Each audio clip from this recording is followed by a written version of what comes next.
Hello friends, welcome to Mission IS. Now friends, this is the sixth list of the most expected MCQ that have the very high chance to be asked in your upcoming prelim exam. अगर आप 27 जून के prelim में बैठने वाले हो तो ये video बहुत ही लाभदार और काम वाली है, तो आप इस वीडियो को पूरा अंत तक देखिए क्योंकि इसमें मैं बहुत इंपॉर्टेंट क्वेश्चन देने जा रहा हूँ जिसमें से एक आध क्वेश्चन आने के बहुत ज़्यादा चांस है आपके 2021 के प्रीलिम में। तो first question, global climate risk index is release by, you can pause the video and give the answer in a comment section, right. और दूसरी चीज़ ये बता दूं कि हम जो भी क्वेश्चन बनाते हैं तो after in depth analysis of the last 10 year question of the UPSC prelim, तो इसका आंसर है German watch.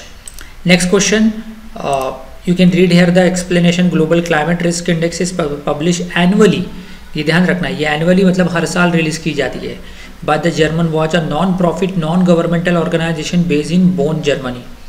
Bone is a place city in the Germany जो कि एनजीओ है, right.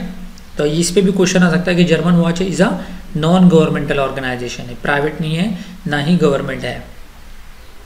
Next question, with respect to the viruses consider the following statement, viruses are usually bigger than bacteria. आप देखिए corona virus आज news में है तो आपको वायरस के बारे में पता रहना चाहिए। हो सकता है बहुत ज़्यादा चांसेस है कि वायरस पे यूपीएससी क्वेश्चन हमेशा ही करता है। तो viruses are usually very very smaller than bacteria, बहुत ही स्मॉल रहते हैं। इवन बैक्टीरिया हम नेकेड आई से खुली आंखों से नहीं देख सकते हैं, तो वायरसेस को कैसे देखेंगे, राइट, बहुत ही बारीक रहते हैं। तो फर्स्ट स्टेटमेंट रॉन्ग हो गया। अब देखिए अगर आप एलिमिनेशन मेथड यूज़ करो तो स्टेटमेंट फर्स्ट जो है ऑप्शन ए में है, बी में है, सी में है, सिर्फ डी में नहीं है, राइट। तो ऑब्वियसली अच्छा ये पूछा, एक minute, which of the following statement given are not correct, इस पर बहुत ज़्यादा आपका फोकस रहना चाहिए। जनरली एस्पिरेंट्स क्या करते हैं कि करेक्ट स्टेटमेंट ही पूछा होगा, यूपीएससी फट से करेक्ट दे देते हैं, राइट। तो आंसर आ जाता है डी, लेकिन ये रॉन्ग है, नॉट करेक्ट पूछा है यानी कि गलत है। जो फर्स्ट स्टेटमेंट रॉन्ग है। और उसके बाद viruses can replicate outside living cells and can be cultured outside specific host cell, ये भी स्टेटमेंट रॉन्ग है।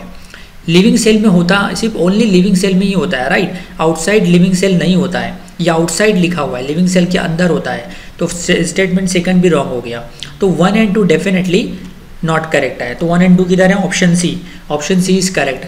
थर्ड स्टेटमेंट देखते हैं, viruses do not have a cellular structure, ये जो स्टेटमेंट है बिल्कुल 100% राइट है। वायरसेस के पास सेलुलर स्ट्रक्चर नहीं होता है, राइट। तो answer is only C, option 1 and 2, statement 1 and 2, option C is correct, right. A virus is a small infectious agent that can infect all type of life forms from animal, plant to microorganism including bacteria and archaea। यानी कि virus ना सिर्फ इंसानों को affect करता है बल्कि bacteria और माइक्रो ऑर्गेनिज्म एंड आर्किया को भी अफेक्ट करता है। And viruses are usually very smaller than bacteria, in fact the largest virus is smaller than the smallest bacterium. जो सबसे स्मॉलेस्ट बैक्टीरिया है ना उससे छोटा होता है जो सबसे बड़ा वायरस है, right. And they replicate only inside a living cell, living cell के अंदर ही रेप्लिकेट होगा, right. And viruses do not have a cellular structure. Next question, which of the following technologies will be enabled by the 5G communication network. तो देखिए internet of things पे तो UPSC ने 2 साल पहले क्वेश्चन पूछा ही था। इंटरनेट ऑफ थिंग्स क्या है कि हम बैठे बैठे हमारे बेड पर है, हम सोकर उठे और हम चाहते हैं कि हमारा गर्म पानी निकले गीज़र से, तो हम बैठे बैठे हमने मोबाइल से बटन दबा दिया और गीज़र ऑन हो गया। तो ये कैसे हुआ, क्योंकि हमारा जो वाईफाई के ज़रिए इंटरनेट से हमारा फिजिकल इक्विपमेंट यानी कि गीज़र जुड़ा हुआ है, उसका इलेक्ट्रिक कनेक्शन जुड़ा हुआ है, internet of things, right, internet of things है ये। Edge of computing, network slicing, ये तीनों ही चीज़ें आती हैं, तो इसका आंसर है डी। तो 5G communication is a backbone that will enable revolutionary application in the other market including industrial, automotive, medical and even defense.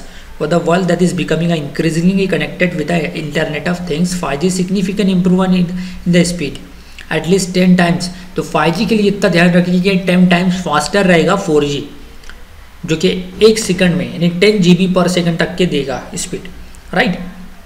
Explanation आप पूरा यहाँ से देख सकते हो। सो आगे बढ़ने, new batches for the UPSC CSE exam 2021, 22 and 23। Starts on 18 जनवरी। हाँ दोस्तों, अनअकैडमी ने आपकी यूपीएससी की प्रिपरेशन को और भी बेहतर करने के लिए कम से कम 6 महीने का बैचेस है इनका, जो कि आपकी प्रीलिम को टारगेट किए, जो 27 जून को प्रीलिम होने वाला है उसको टारगेट करके बनाया गया है। इसमें प्रीलिम का फुल सिलेबस कवरेज किया जाएगा by Unacademy top educator. Prelim test series with analysis होगी, जो कि 18 जनवरी से स्टार्ट हो रहा है। दोनों लैंग्वेज में, इंग्लिश हिंदी दोनों में लेक्चर्स होंगे और पीडीएफ स्टडी मटेरियल भी प्रोवाइड किया जाएगा और डेडिकेटेड डाउट क्लियरिंग सेशन भी होगा, राइट। देखिए, यूपीएससी की प्रिपरेशन के लिए आपके लिए 2 बहुत इंपॉर्टेंट चीज़ होना चाहिए। वो तो है आपका यूपीएससी की जो प्रीलिम का पेपर बनता है या मेंस का पेपर बनता है ना, उसके नफ्स जानना, यानी कि ये कैसे आपको पता चलेगा, प्रीवियस ईयर पेपर के एनालिसिस से पता चलेगा, राइट। एंड कंटिन्यूअस टेस्ट होना चाहिए। ये दोनों ही चीज़ आपको अनअकैडमी प्लेटफॉर्म पे अवेलेबल रहेगी। इसके अलावा इनका डाउट क्लियरिंग सेशन भी होगा, जिससे आप अपने कोई भी डाउट इनसे लाइव पूछ सकते हो।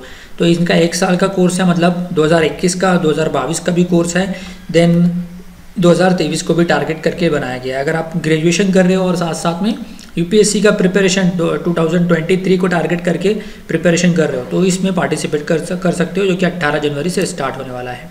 इसके अलावा एनसीईआरटी बैचेस भी है फॉर यूपीएससी प्रीलिम।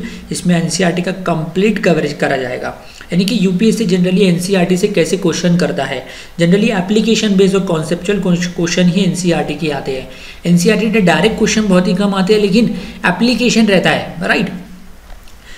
तो ये बहुत ही ज़रूरी है एनसीईआरटी पढ़ना आपको। सो गेट सब्सक्रिप्शन नाउ।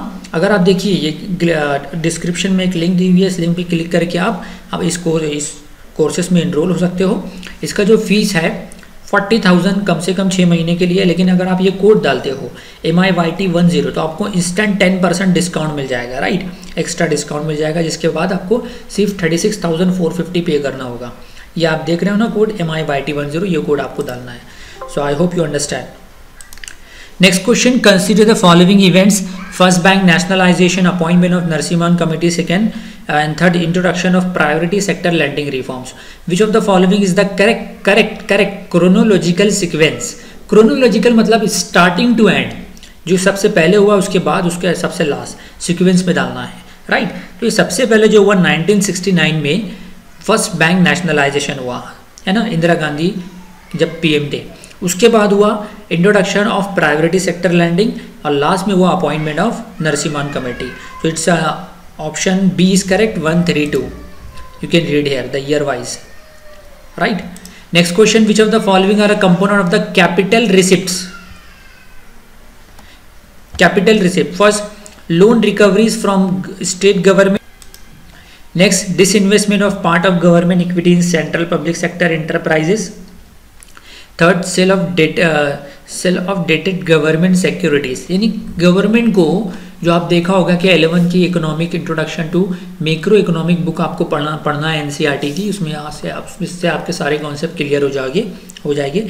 तो देखिए कि गवर्नमेंट को जो पैसे मिल रहे हैं, राइट, तो कैपिटल रिसिप्ट में आता है, तो वो किसके पार्ट से, उसमें क्या क्या आता है?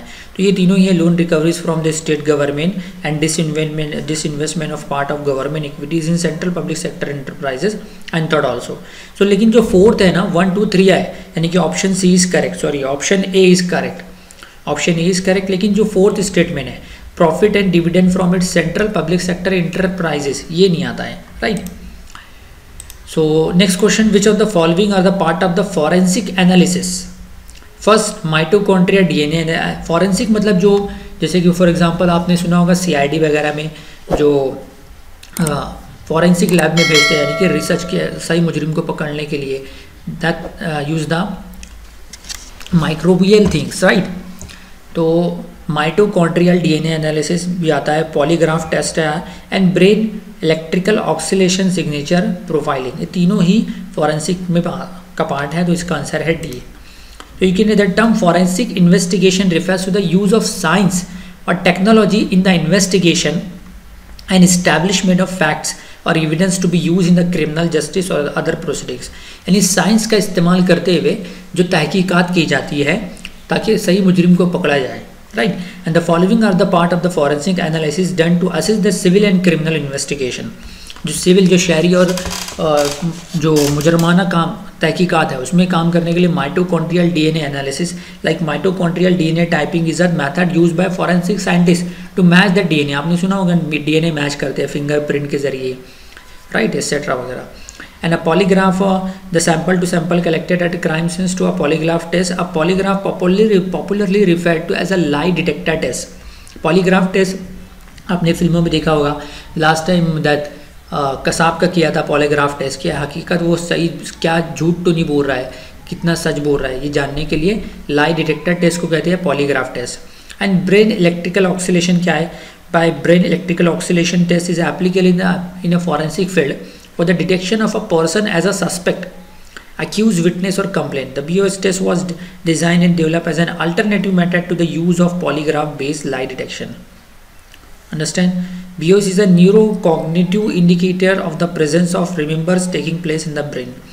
So by this technology के ज़रिए के सामने वाला, ये नहीं, इसमें पॉलीग्राफ को ऐड करके किया जाता है कि सामने वाला उसके न्यूरॉन की जो एक्टिविटीज़ है वो सही बोल रहा है कि गलत बोल रहा है, उससे पता चल जाता है, right. Next question, consider the following statement with respect to the foreign investment in India. अब देखिए फॉरेन इन्वेस्टमेंट जनरली दो टाइप के हैं, हमने एक इस पर वीडियो बनाई है, इस वीडियो के अंत होती है, आप देख सकते हो। देखिए एक तो है फॉरेन डायरेक्ट इन्वेस्टमेंट होता है और एक फॉरेन इंस्टीट्यूशनल इन्वेस्टमेंट होता है। तो FDI जो है ना वो परमानेंट जैसे इन्वेस्टमेंट, मतलब ये लॉन्ग टाइम के लिए है, लेकिन FII बहुत ही शॉर्ट टर्म के लिए। जैसे शेयर, कोई फॉरेनर हमारी शेयर मार्केट में इन्वेस्ट करे तो ओवरनाइट एक रात में वो सारे पैसे निकाल सकता है, तो इसको FII बोलते हैं। So FII increases the capital availability in general, whereas FDI simply target specific enterprises. ये अब देखिए सेकेंड स्टेटमेंट जो है, FII helps bring better management of skills. Note FII तो सिर्फ पैसे ला रहा है ना, FDI helps in bring better management, इसके लिए वो रिवर्स कर दिया गया है, तो इसकी ओल्ड स्टेटमेंट रॉन्ग हो गया, सेकंड स्टेटमेंट रॉन्ग हो गया। While FDI only brings the capital, बल्कि FDI स्किल मैनेजमेंट, जैसे फॉर एग्जांपल के तौर पे Walmart foreign company, American company है, वो अगर इंडिया में उनके मॉल्स खोल रही है, राइट, उसकी दुकान खोल रही है, तो उसके ज़रिए क्या कर रही है, वो ट्रेन भी कर रही है, यहाँ के लोगों को स्किल भी दे रही है, ना सिर्फ पैसे ला रही है, राइट। तो स्टेटमेंट सेकंड रॉन्ग हो गया। Third, as per foreign exchange management regulation FDI is not allowed in startup. As per the FEMA, मतलब foreign exchange management rule, FDI is allowed in startup, right. जैसे for example आप देखो कि इस Unacademy देखो, बायजूस में देखो, अनअकैडमी में, बायजूस में बहुत से लोगों ने FDI किया है, फॉरेन डायरेक्ट इन्वेस्टमेंट हुआ, फॉरेन इन्वेस्टमेंट हुआ है, तो थर्ड स्टेटमेंट हो गया आपका रॉन्ग। तो only first statement is right, FI increases the capital availability in general, whereas FDI simply target the specific enterprises. तो option E is correct. You can read here whatever I explained, यहाँ पे लिखा हुआ है।